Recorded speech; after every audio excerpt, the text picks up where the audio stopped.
A próxima pergunta é: visagismo é uma ciência ou uma arte? Como é que tu enxerga isso quando tu vai lá Eu vou tratar as trabalhar, pessoas? eu vou trabalhar com o conceito de visagismo. Eu acho que o visagismo ele é justamente essa linguagem, né? Olha aí, Essa linguagem. análise da linguagem visual, né? Da Uhum. imagem das pessoas, né? Eu vou trabalhar mais nesse contexto, né? Uhum. Porque a gente for trabalhar, por exemplo, com método científico, né? Se a gente for dizer, não, o visagismo é uma ciência, né? Mas Uhum. aí o método científico ele carece de algumas informações específicas do visagismo que elas são um pouco mais abstratas, né? Então não teria como aplicar o método científico tal qual a gente conhece, né? Uhum. E uma arte também não é essencialmente uma arte, porque ele também não é tão abstrato assim, né? Porque ele também Ah, é se serve, verdade. né? Também se serve da antropologia, da sociologia, da Uhum. psicologia, para que possa também montar essa imagem para as pessoas, né? Então é um conceito mesmo, né? É um conceito, é uma ideia em que você utiliza de várias vertentes para poder montar essa imagem para a pessoa, né? Por exemplo, falando das cores, né? A gente estava falando das cores aqui, o teu vermelho, né? O vermelho da emoção, né? Pessoas É. mais emotivas, vermelho, né? Tem essa questão da paixão, né? Então, o azul, né? Que é uma questão de mais seriedade, mais intelectualidade. Então, são mensagens, né? Que o nosso inconsciente coletivo já está bem acostumado.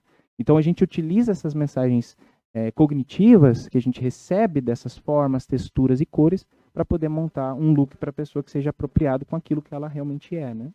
Por exemplo, a gente pode falar, se tu me permite, né? Claro. A gente pode falar, por exemplo, dos arquétipos, né? Do Jung Carl mesmo? Jung, sim, a gente pode trabalhar em cima disso também, dependendo da forma como tu quer direcionar, né?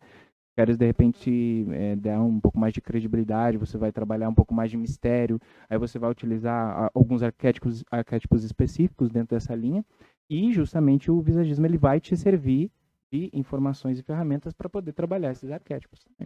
Nossa, que coisa incrível. Isso me lembra muito a anamnese. Também na biologia.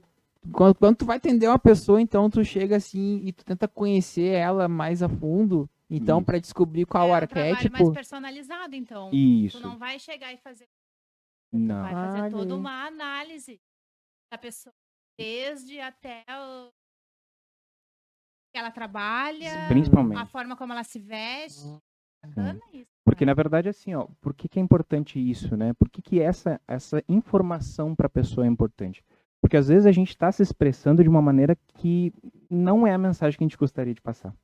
E o visagismo ajuda a gente a passar a imagem e a mensagem por meio das formas, texturas e cores que a gente gostaria que as pessoas recebessem, né?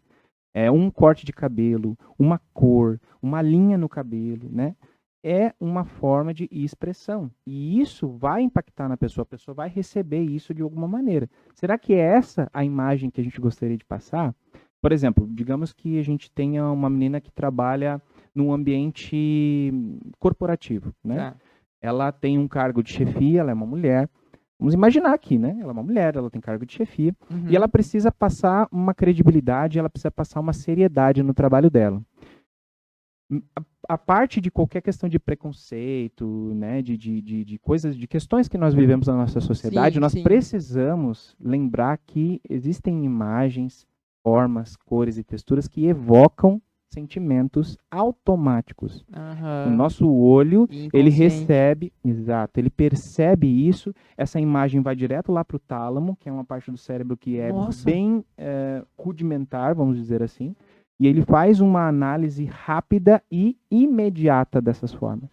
Então, essa menina que trabalha no ambiente corporativo, ela precisa, né, entender isso, como que isso funciona, e a partir dessas informações, como por exemplo linhas retas e verticais, né, que dão essa informação de mais autoridade, mais seriedade, vão ajudá-la a montar um look melhor para que ela consiga exercer melhor a sua posição, né? Digamos assim, até na própria forma como nós nos expressamos, né? Os gestos, né? Os gestos mais de cima para baixo ó, e verticais, eles são enfáticos, né? Para a gente conferir estabilidade a alguma informação que a gente está dando, né? Quando é um gesto mais horizontal, por exemplo, os gestos horizontais, eles são apaziguadores, ó, vão acabar com esse negócio aí, Aqui, ó. vamos parar com isso, né? São gestos apaziguadores, né? Uhum. mais estabilidade para as pessoas. Ah, será que o Gil Gomes fazia isso? Quem sabe, né? Lembra do Gil Gomes? Ele falava Ele fazia assim. Uhum. E foi lá. Agora que tu falou, eu me liguei. Parece uma coisa... Com aquela voz, O negócio né, é assim, ó. misteriosa. A minha sugestão é que ele estava falando de uma coisa muito tensa, mas ao fazer esse tipo de informação aqui, ele estava dizendo, calma, eu tô só descrevendo, não tá acontecendo. Olha E aí. fiquem Então, comigo. agora nos descreve, então, a sentença. Por isso, Boa. é só essa advogados aí, ó. Ó, exatamente. É por causa disso. Exatamente. É uma assertividade bem definida. A partir de cima para baixo, são informações com enfáticos, né? Propriedade, decidir. Exato. Digamos, a gente está enfatizando uma informação. Então, a gente está fazendo um gesto de cima para baixo. E esse gesto, ele faz uma linha. E essa linha é uma linha reta. Então, por exemplo, uma menina com um corte reto, um corte bob, né, que a gente chama short bob ou long bob reto, ela passa muito bem essa questão da assertividade, da firmeza e inclusive da questão da autoridade, né, que é de cima para baixo, ó. Olha, e aí tem essa assertividade. É verdade. É óbvio, né? E por exemplo, se eu quero trabalhar numa questão de uma forma de chefiar as pessoas de uma maneira horizontalizada. Eu vou trabalhar de maneira horizontalizada. Sim. Então, eu vou trabalhar linhas nesse cabelo, nessa maquiagem, de maneira horizontal, porque eu quero ter mais acessibilidade. Se eu quero ser uma pessoa mais simpática, eu vou usar linhas mais arredondadas,